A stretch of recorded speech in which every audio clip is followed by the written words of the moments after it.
जय माता दी। प्रेम से बोलिए संतोषी माता की जय। आज शुक्रवार के दिन आप सुनिए संतोषी माता की व्रत कथा एवं आरती। एक बुढ़िया थी और उसके 7 पुत्र थे। 6 कमाने वाले थे, एक निकम्मा था। बुढ़िया माँ 6 पुत्रों की रसोई बनाती, भोजन कराती और पीछे से जो कुछ बचता सो 7वें को दे देती थी। परंतु वह बड़ा भोला भाला था, मन में कुछ विचार न करता था। एक दिन अपनी बहू से बोला, देखो मेरी माता का मुझ पर कितना प्यार है। वह बोली, क्यों नहीं, सबका जूठा बचा हुआ तुमको खिलाती है। वह बोला, भला ऐसा भी कहीं हो सकता है? मैं जब तक आंखों से देख न लूं मान नहीं सकता। बहू ने हंसकर कहा, तुम देख लोगे तब तो मानोगे। कुछ दिन बाद बड़ा त्योहार आया। घर में 7 प्रकार के भोजन और चूरमा के लड्डू बने।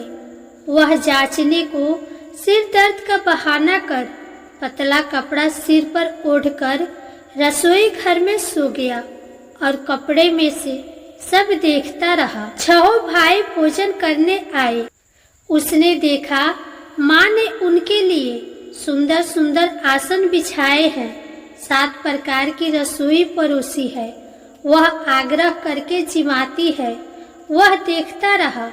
6 भाई भोजन कर उठे तब माता ने उनकी जूठन थालियों में से लड्डुओं के टुकड़ों को उठाया और एक लड्डू बनाया। जूठन साफ करके माँ ने पुकारा, उठो बेटा, 6 भाई भोजन कर गए, अब तू ही बाकी है, उठना, कब खाएगा? वह कहने लगा, माँ मुझे भोजन नहीं करना, मैं परदेश जा रहा हूँ। माता ने कहा, कल जाता तो आज ही जा। वह बोला, हाँ हाँ आज ही जा रहा हूँ। यह कहकर वह घर से निकल गया। चलते समय बहू की याद आई। वह गौशाला में उबले थाप रही थी। वहीं जाकर उससे बोला, मेरे पास तो कुछ भी नहीं है, यह अंगूठी है, सो ले और अपनी कुछ निशानी मुझे दे। वह बोली, मेरे पास क्या है, यह गोबर भरा हाथ है। यह कहकर उसकी पीठ में गोबर के हाथ की थाप मार दी। वह चल दिया। चलते चलते दूर देश में पहुंचा। वहां पर एक साहूकार की दुकान थी। वहां जाकर कहने लगा, भाई मुझे नौकरी पर रख लो। साहूकार को जरूरत थी। बोला, रह जा। लड़के ने पूछा, तनख्वाह क्या दोगे? साहूकार ने कहा, काम देखकर दाम मिलेगा। साहूकार की नौकरी मिली। वह सवेरे 7 बजे से रात तक नौकरी बजाने लगा। कुछ दिनों में दुकान का सारा लेन देन, हिसाब किताब, ग्राहकों को माल बेचना, सारा काम करने लगा। साहूकार के 7-8 नौकर थे। वे सब चक्कर खाने लगे कि यह तो बहुत होशियार बन गया है। सेठ ने भी काम देखा और 3 महीने में उसे आधे मुनाफे का साझेदार बना लिया। वह 12 वर्ष में ही नामी सेठ बन गया और मालिक सारा कारोबार उस पर छोड़कर बाहर चला गया। अब बहू पर क्या बीती सो सुनो।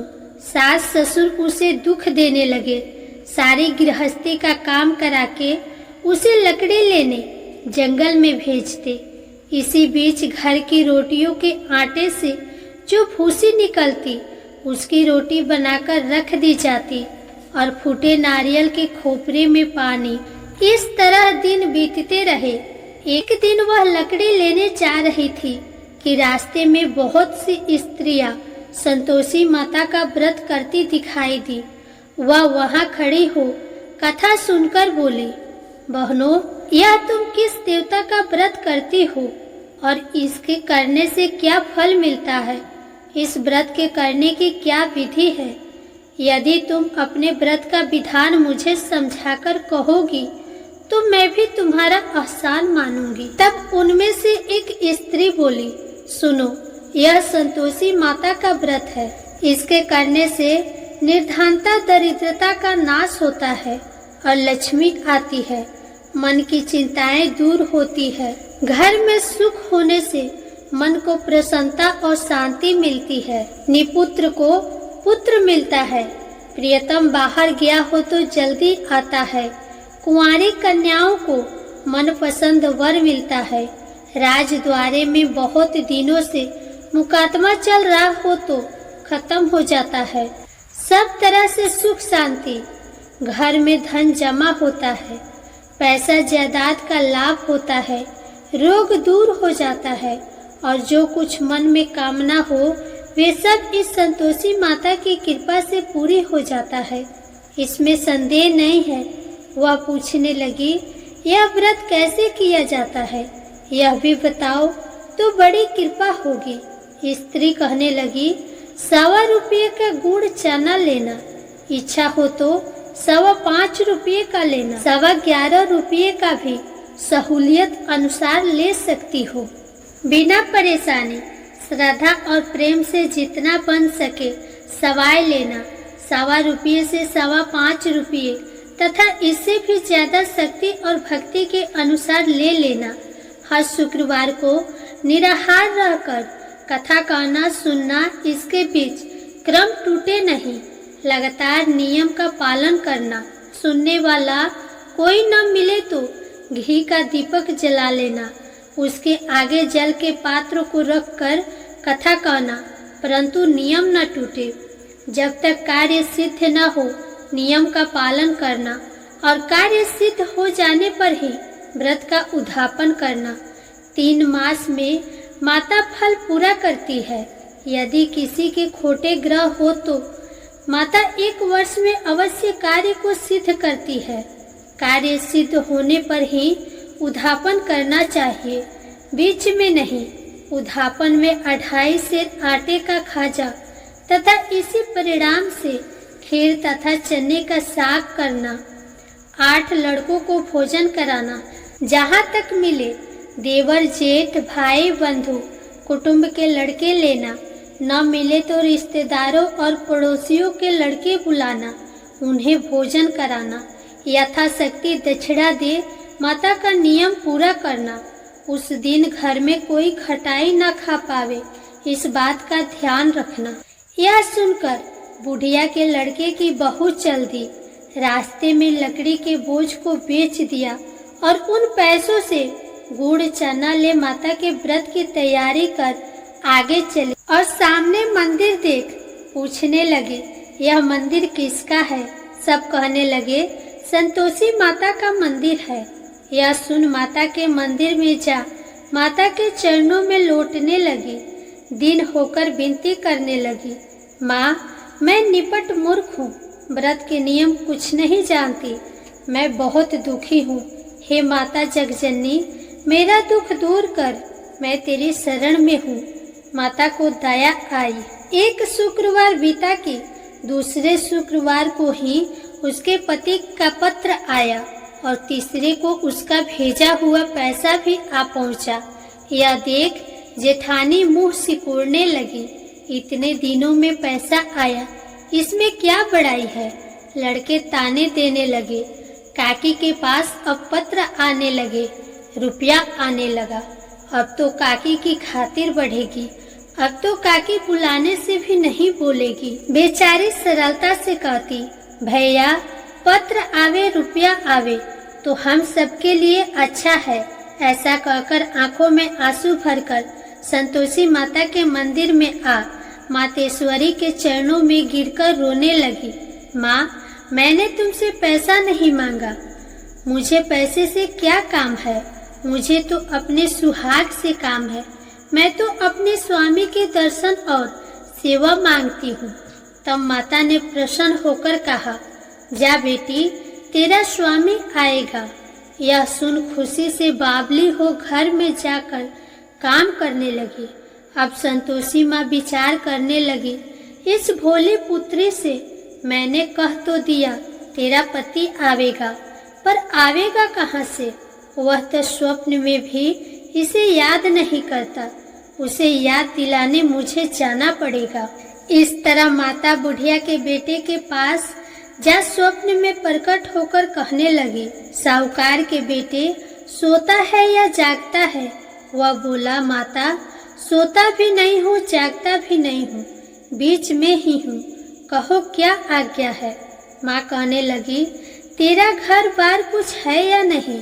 वह बोला, मेरा सब कुछ है माता, माँ बाप भाई बहन बहू, क्या कमी है? माँ बोली, भोले पुत्र, तेरी स्त्री घोर कष्ट उठा रही है, माँ बाप उसे दुख दे रहे हैं, वह तेरे लिए तरस रही है, तू उसकी सुधि ले। वह बोला, हाँ माता, यह तो मुझे मालूम है, परंतु मैं जाऊं तो जाऊं कैसे?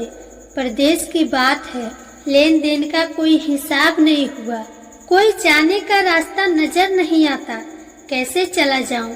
माँ कहने लगी, मेरी बात मान, सवेरे नहा धोकर संतोषी माता का नाम ले, घी का दीपक जला, दंडवत कर दुकान पर जा बैठना, देखते देखते तेरा लेन देन सब चुक जाएगा, जमा माल बिक जाएगा, सांझ होते होते धन का ढेर लग जाएगा। वह सवेरे बहुत जल्दी उठा, स्नान कर संतोषी माता को दंडवत कर घी का दीपक जलाकर दुकान पर जा बैठा। थोड़ी देर में वह क्या देखता है कि देने वाले रुपये लाए, लेने वाले हिसाब लेने लगे। कोठे में भरे सामानों के खरीदार नगद दाम में सौदा करने लगे। शाम तक धन का ढेर लग गया।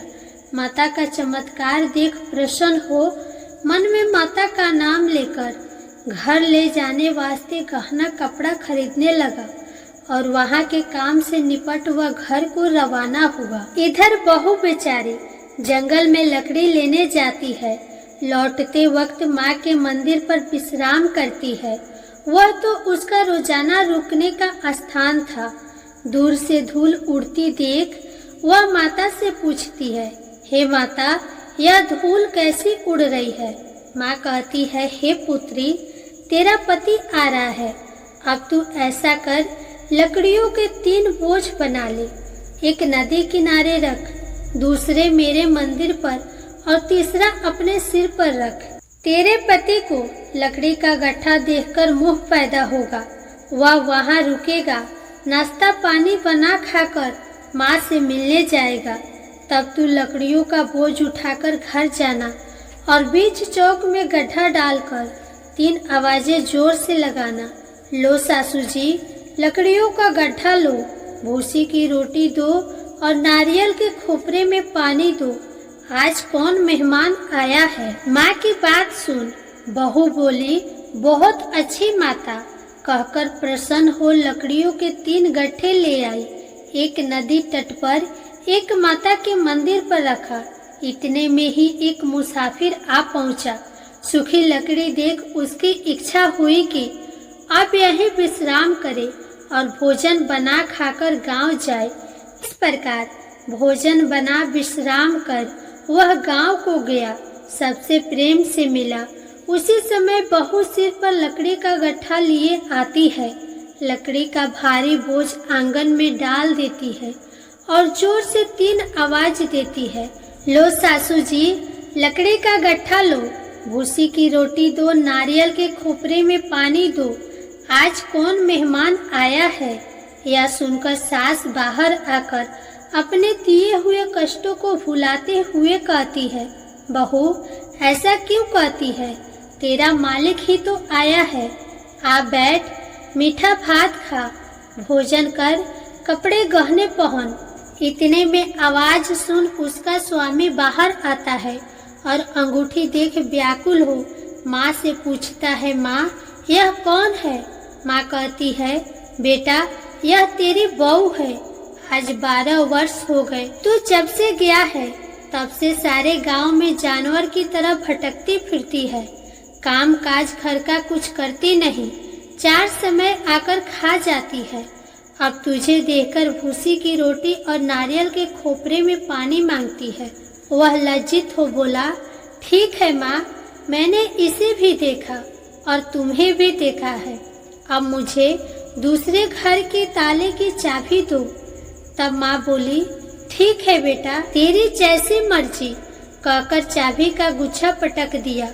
उसने तीसरी मंजिल के कमरे को खोलकर अपना सारा सामान जमाया। एक दिन में ही वहां राजा के महल जैसा ठाठ बाट बन गया। अब क्या था, वे दोनों सुखपूर्वक रहने लगे। इतने में अगला शुक्रवार आया। बहू ने अपने पति से कहा कि मुझे माता का उद्यापन करना है। पति बोला, बहुत अच्छा, खुशी से करो। वह तुरंत ही उद्यापन की तैयारी करने लगी। जेठ के लड़के को भोजन के लिए कहने गई। उसने मंजूर किया, परंतु पीछे जेठानी अपने बच्चे को सिखलाती है, देखो रे, भोजन के समय सब लोग खटाई मांगना, जिससे उसका उद्यापन पूरा ना हो। लड़के जिमने आए, खीर पेट भरकर खाई, परंतु याद आते ही कहने लगे, हमें कुछ खटाई दो, खीर खाना हमें भाता नहीं, देखकर अरुचि होती है। बहू कहने लगी, खटाई किसी को नहीं दी जाएगी, यह तो संतोषी माता का प्रसाद है।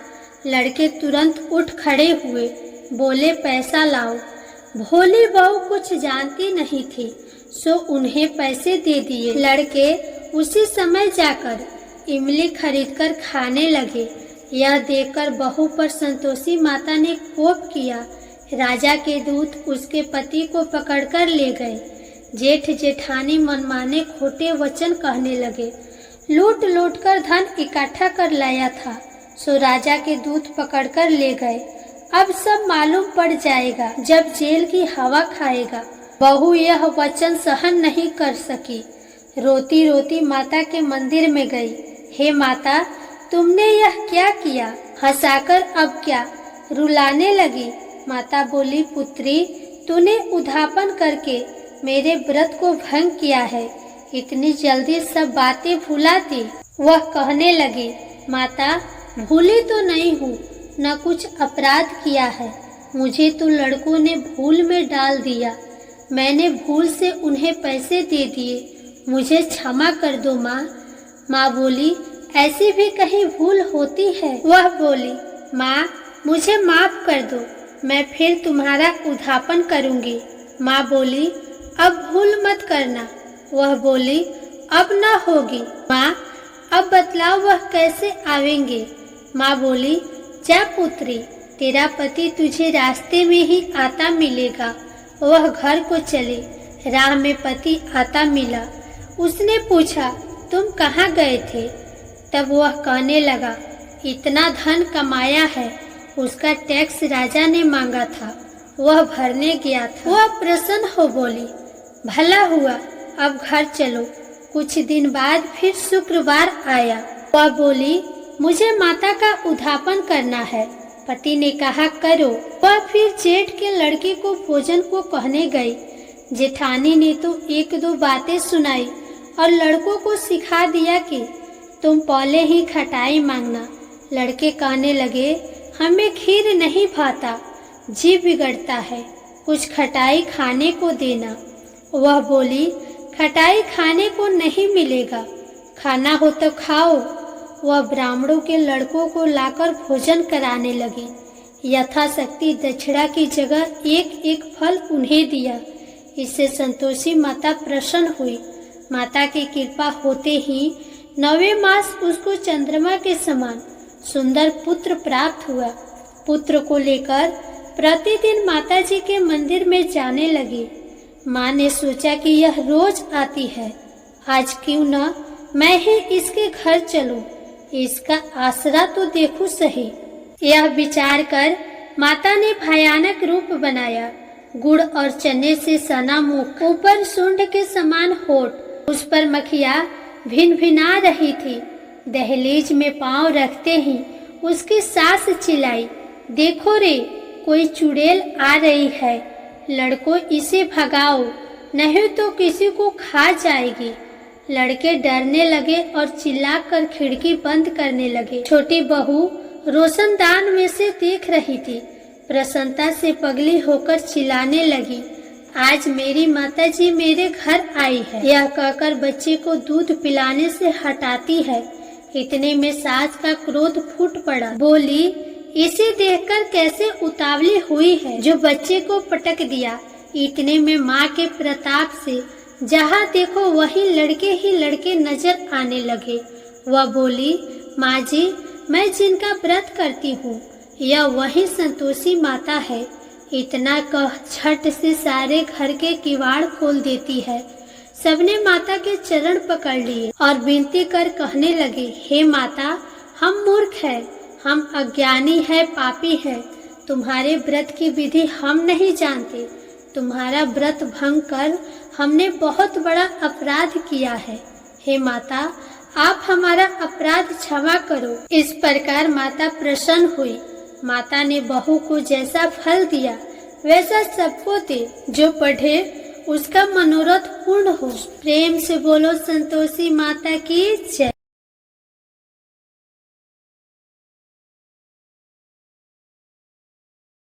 अब आप सुनिए संतोषी माता की आरती। जय संतोषी माता मैया, जय संतोषी माता, अपने सेवक जन की सुख संपत्ति दाता।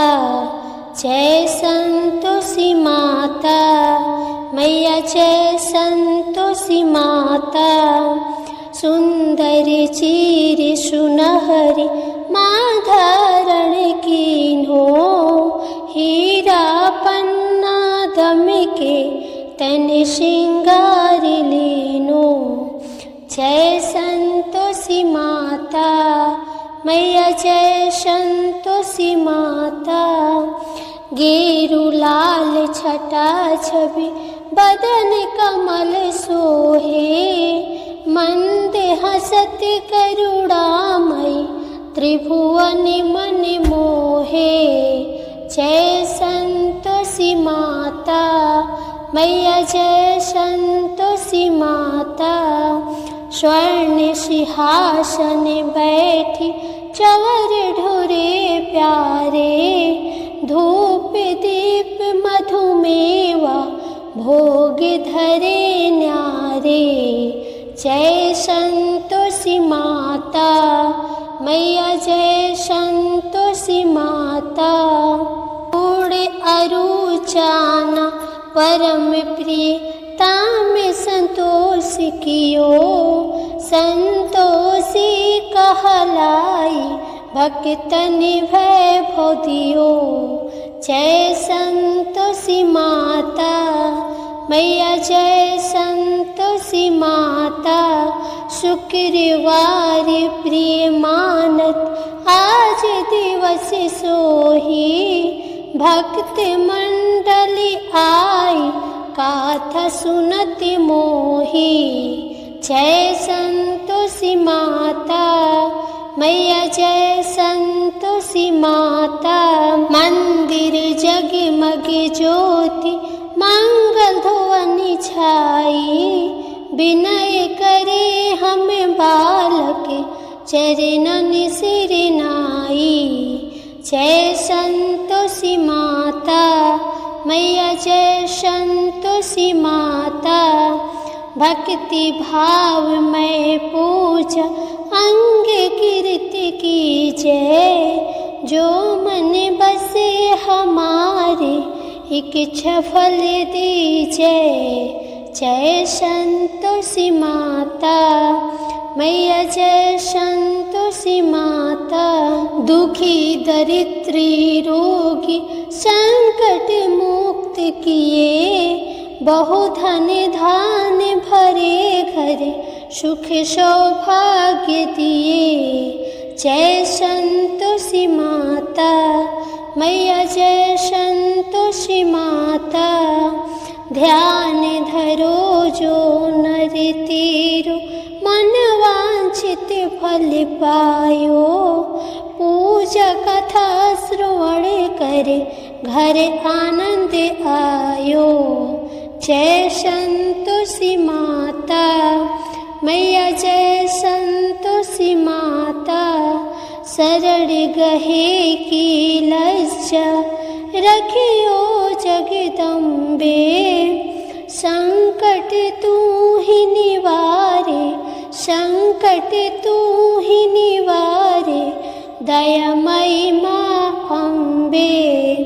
जय संतोषी माता मैया, जय संतोषी माता। संतोषी माँ की आरती जो कोई नर गावे, रिद्धि सिद्धि सुख संपत्ति जी भर के पावे। ओम जय संतोषी माता मैया, जय संतोषी माता। प्रेम से बोलिए संतोषी माता की जय।